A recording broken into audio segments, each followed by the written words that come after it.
the Arizona Trail Showdown. If you're watching this YouTube channel live stream, you probably are seeing our morning check-ins, but we've been doing a quick check-in with Ben, Mike, and their crews. And you can tell that, we're in day 4, and it's catching up to them both in different ways. So Ben has hardly slept. Mike is having some extreme shin pain. And, the FKT game is a real thing. It's tough, and it's brutal, and it's going to be fun to watch.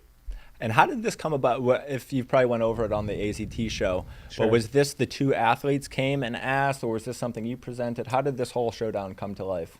This was Ben Light's idea, I believe, and he convinced Mike to come on board. But they've kind of been scheming about this. They've done some other things together. They're really good friends, and I know Ben is super supportive of Mike and has crewed him quite a bit.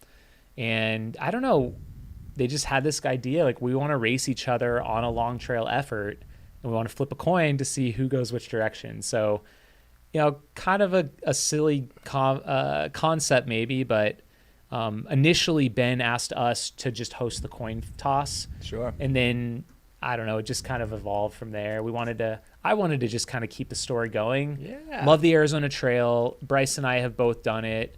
And so we figured, we want to continue to highlight the efforts on the Arizona Trail and what these guys are doing. We just think it's cool.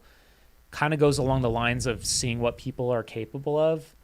We see it right now with these longer 200-mile races. People are really getting into that.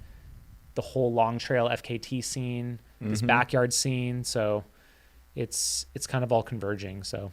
And have they got to the point where they've crossed each other on the trail yet? Not yet. So they're around 200 miles in right now, each of them. And so, 400? Somewhere around 400. We're thinking it'll be somewhere near Sunflower, Mount Ward area is about the 400-mile mark. The southern Arizona section is definitely tougher initially. So Ben is starting to fall back in mileage just because it's kind of so flat in northern Arizona. It's up on the Colorado Plateau.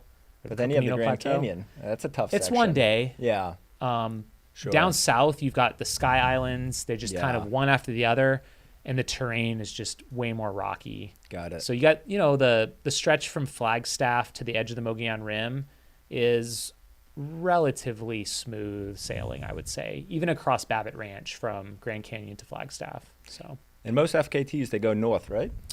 So typically northbound in the spring and then southbound in the fall. Got it. Is kind of what people tend to do.